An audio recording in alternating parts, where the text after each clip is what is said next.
প্রিয় দর্শক, আজকে আপনাদের সামনে আমি দুটি সংবাদ উপস্থাপন করতে চাই। সংবাদ দুটি যুগান্তর পত্রিকা থেকে নেয়া। আজকের পত্রিকার খবর: ইসরায়েলকে স্বীকৃতি দিতে সৌদি আরবকে ট্রাম্পের আহ্বান। অন্যটি হচ্ছে ইউক্রেন যুদ্ধ বন্ধে তুরস্কে গিয়ে পুতিনের সঙ্গে বৈঠক করতে চান ট্রাম্প। দুটি সংবাদই আসলে একই সূত্রে গাঁথা, তাই দুটি বিষয় আমি একসাথে নিয়ে এসেছি। কারণটি হচ্ছে, যে ট্রাম্প যুদ্ধ বন্ধ চায়, সেই ট্রাম্পই আবার ইসরায়েলকে দিয়ে গাজায় নির্বিচারে হামলা চালিয়ে যাচ্ছে।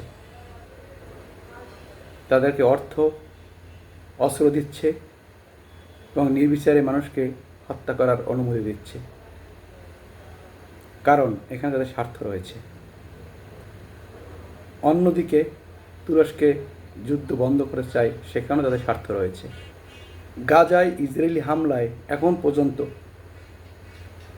প্রায় 50,500-রও অধিক নিহত এবং 1,15,000-এর মতো আহত হয়েছেন, যার মধ্যে অধিকাংশ নারী এবং শিশু।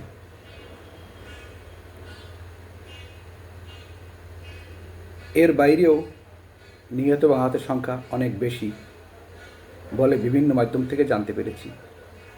এদিকে সেই ট্রাম্প সৌদি আরবকে আহ্বান জানাচ্ছে যে তোমরা ইসরায়েলকে স্বীকৃতি দাও। দেখেন মুসলিম বিশ্ব কতটা অমানবিক। তারা সেখানে ট্রাম্পকে আমন্ত্রণ জানিয়ে আনছে এবং তারাই ইসরায়েলকে স্বীকৃতি দেওয়ার আহ্বান জানাচ্ছে। বুধবার 14 মে মঙ্গলবার রিয়াদে অনুষ্ঠিত সৌদি মার্কিন বিনিয়োগ ফোরামে ভাষণ দেওয়ার সময় ট্রাম্প সরাসরি সৌদি যুবরাজ মোহাম্মদ বিন সালমানের প্রতি এই আহ্বান জানিয়েছেন।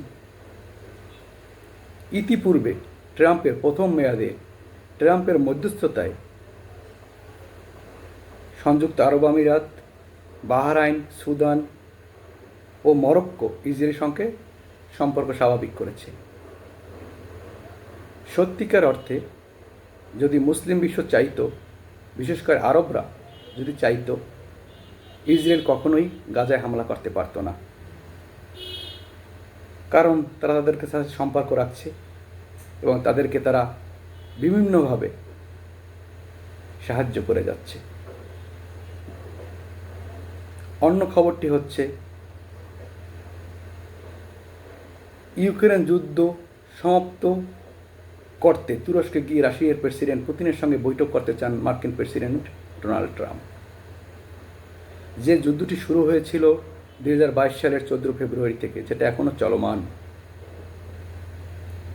বুধবার সৌদি আরব থেকে কাতার যাওয়ার সময় এয়ারফোর্স ওয়ানে সাংবাদিকের সঙ্গে আলাপকালে ট্রাম্প এই ইচ্ছা প্রকাশ করেছেন। এর আগে ইউক্রেনের প্রেসিডেন্ট জেলেনস্কি পুতিনকে বৃহস্পতিবার তুরস্ক সফরের আহ্বান জানিয়েছেন। এ ব্যাপারে ইঙ্গিত করে ট্রাম্প বলেন, আমি জানি না যদি আমি না যাই তিনি পুতিন সেখানে থাকবেন কিনা। তিনি চান আমি যেন সেখানে যাই। যদি যুদ্ধ থামানোর সম্ভাবনা থাকে তাহলে আমি সেখানে যেতে পারি। মানে ট্রাম্প যদি নিশ্চিত হন যে সেই যুদ্ধটি বন্ধ করতে পারবেন, তাহলে তবেই সেখানে যাবেন। এর আগে পুতিনের সঙ্গে বৃহস্পতিবার তুরস্কে দেখা করার জন্য প্রস্তুত বলে জানিয়েছেন জেলেনস্কি। তিনি বলেছেন, হত্যাকাণ্ড দীর্ঘায়িত করার কোনো মানে হয় না। আমি বৃহস্পতিবার তুরস্কে পুতিনের জন্য অপেক্ষা করব। আমরা একটি সম্পূর্ণ এবং স্থায়ী যুদ্ধবিরতি আশা করছি। এদিকে রাশিয়া ও ইউক্রেনের মধ্যে যুদ্ধবিরতি ও স্থায়ী শান্তির জন্য আলোচনা আয়োজনে তুরস্ক সম্পূর্ণ প্রস্তুত বলে জানিয়েছেন দেশটির প্রেসিডেন্ট রিসেপ তাইয়িপ এরদোগান।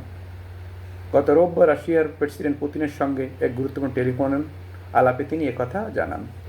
দর্শক, আপনারা কি মনে করেন, যদি আরবরা এবং মুসলিমরা চাইতো, তাহলে কি গাজায় ইসরায়েল যুদ্ধ করতে পারত? এবং ট্রাম্প যদি তাদেরকে সাহায্য না করত, তাহলেও কি সম্ভব ছিল? ধন্যবাদ দর্শক।